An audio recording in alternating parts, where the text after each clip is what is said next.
Hi friends, அஸ்ஸலாமு அலைக்கும். Welcome to Raifa kitchen. நம்ம இன்றைக்கி பார்க்க போகிறது இஃப்தார் ஸ்நாக் ரெசிபி தாங்க.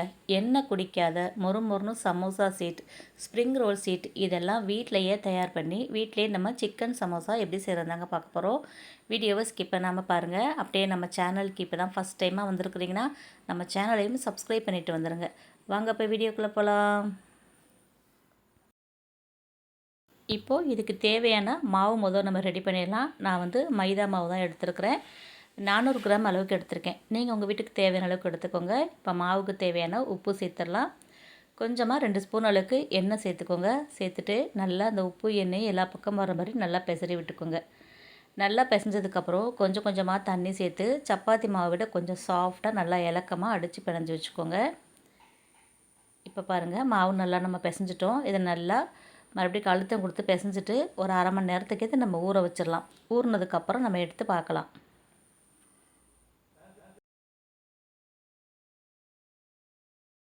இப்போது நல்லா மாவு ஊறி இருக்குது பாருங்கள். இதை மறுபடியும் ஒரு டைம் நல்லா அழுத்தம் கொடுத்து பிசைஞ்சிட்டு நீல வாக்கில் உருட்டிட்டு சின்ன சின்ன பீஸாக போட்டுட்டு சின்ன சின்ன உருண்டைகளாக உருட்டி வச்சுக்கோங்க. அப்போ தான் நமக்கு சீட்டு தேய்க்கிறதுக்கு ரொம்ப ஈஸியாக இருக்கும்.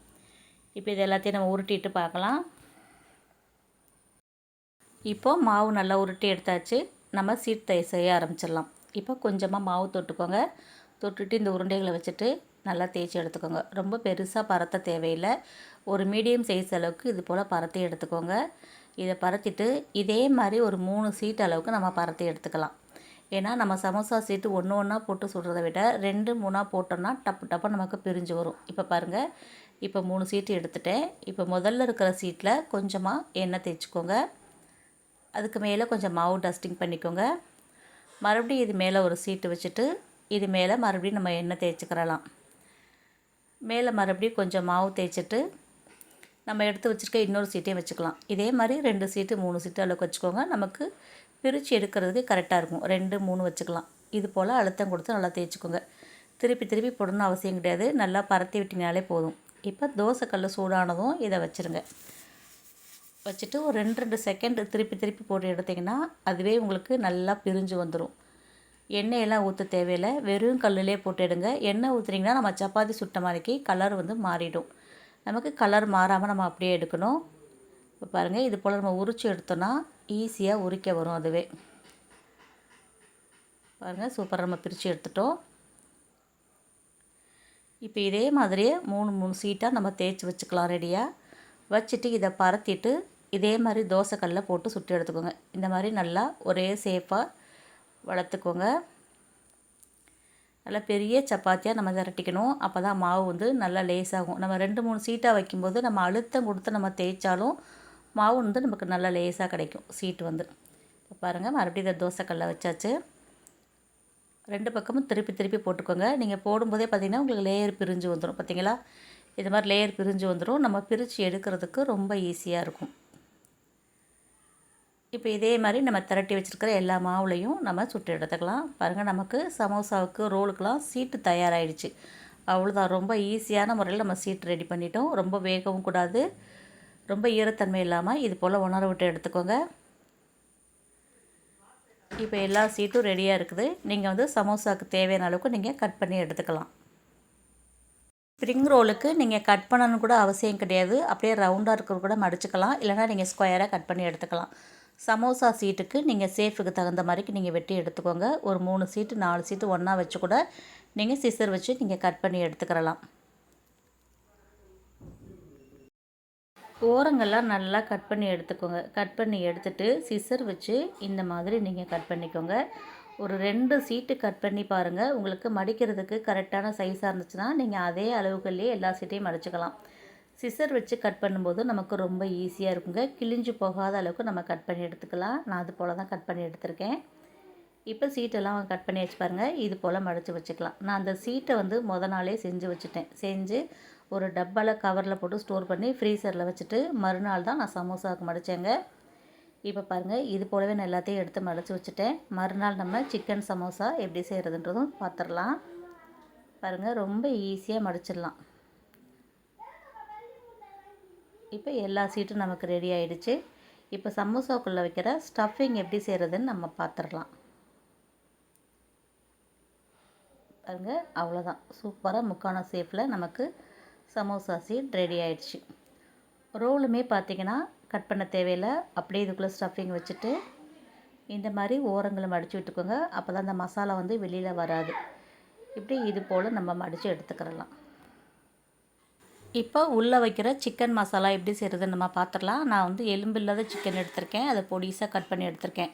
அது கூட இஞ்சி பூண்டு பேஸ்ட்டு சேர்த்துக்கோங்க, மிளகாய் தூள் சேர்த்துக்கோங்க, மல்லித்தூள் சேர்த்துக்கோங்க, கரம் மசாலா தூள் சேர்த்துக்கோங்க, இது கூட மஞ்சள் தூள் சேர்த்துக்கோங்க, கொஞ்சமாக உப்பு சேர்த்துட்டு இது நல்லா பரட்டிட்டு ஒரு 1/4 மணி நேரம் ஊற வச்சுட்டு அதுக்கப்புறம் நம்ம 65க்கு பொரிப்போம் இல்லையா, அது போல் கொஞ்சமாக எண்ணெய் சேர்த்து பொரித்து எடுத்துக்கோங்க. இப்போ பாருங்கள், இதை நான் பொரித்து எடுத்துட்டேன். இப்போ அடுத்ததாக ஒரு பெரிய வெங்காயம் 4 வெங்காயத்தை ஸ்லைஸாக கட் பண்ணி எடுத்துக்கோங்க. வெங்காயம் வந்து நமக்கு வதக்க தேவையில்லை.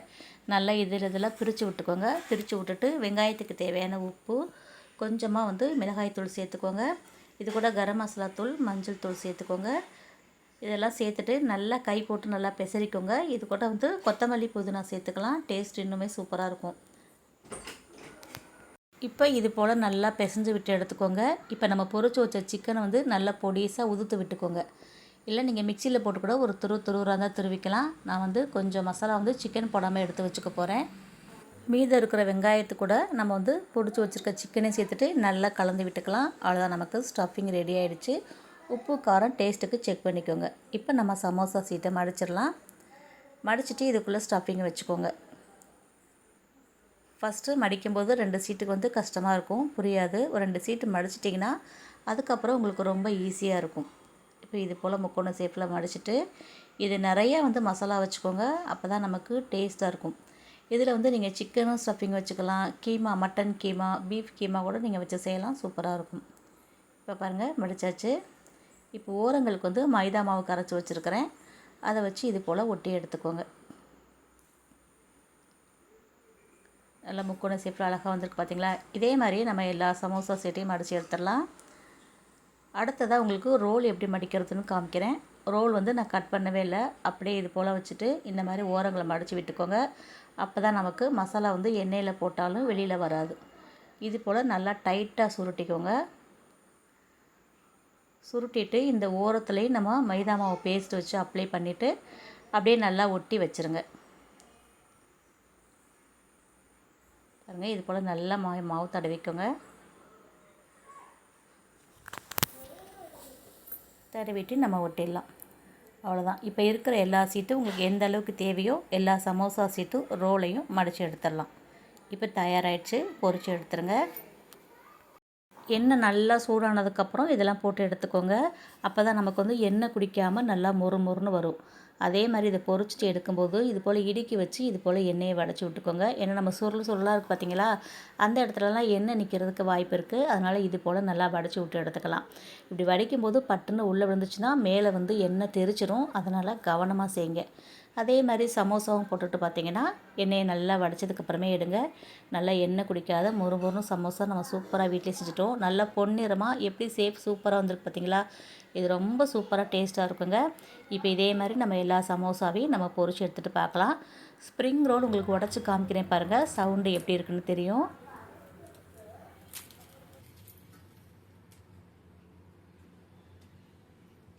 அவ்வளோதாங்க. எண்ணெய் குடிக்காத மொறுமொறுன்னு சிக்கன் சமோசா, ஸ்ப்ரிங் ரோல் இதெல்லாம் வீட்டிலே எப்படி செய்கிறதுன்னு பார்த்துட்டோம். இந்த தக்காளி கெச்சப் கூட பார்த்திங்கன்னா நம்ம வீட்டில் செஞ்சதான். அந்த ரெசிபி கூட நான் லாஸ்ட் வீக் அப்லோட் பண்ணியிருக்கேன். தேவைப்படுறாங்க செக் பண்ணி பார்த்துக்கோங்க. இதே மாதிரி நிறைய இஃப்தார் ஸ்நாக் ரெசிபி நம்ம சேனலில் இருக்குங்க. சேனல் நமக்கு கீழே ப்ளேலிஸ்ட்டில் இஃப்தார் ஸ்நாக்ஸ்னே கொடுத்துருக்கேன். தேவைப்படுறவங்க செக் பண்ணி பாருங்கள். கண்டிப்பாக இந்த சமோசா ரெசிபி உங்களுக்கு பிடிச்சிருக்குன்னு நினைக்கிறேன். பிடிச்சிருந்தா நீங்களும் இதே மாதிரி செஞ்சு பாருங்கள். செஞ்சு பார்த்துட்டு எப்படி இருக்குன்னு சொல்லுங்கள். வீடியோ பிடிச்சிருந்துச்சுன்னா லைக் பண்ணிவிட்டு நிறையா ஷேர் பண்ணிவிடுங்க. நீங்கள் லைக் பண்ணி கமெண்ட் பண்ணுற மாதிரியே இப்போ கமெண்ட் பாக்ஸில் ஹைப்னு ஒரு ஆப்ஷன் கொடுத்துருக்காங்க. இந்த வீடியோ பிடிச்சிருச்சுன்னா வீடியோக்கு எனக்கு ஹைப்பே மறக்காமல் கொடுத்துருங்க. சேனலை சப்ஸ்கிரைப் பண்ணாமல் பார்த்துக்கிட்டு இருந்தீங்கன்னா அப்படியே சப்ஸ்கிரைப் பண்ணிவிடுங்க. இன்ஷா அல்லாஹ் இன்னொரு வீடியோவில் பார்க்கலாம்.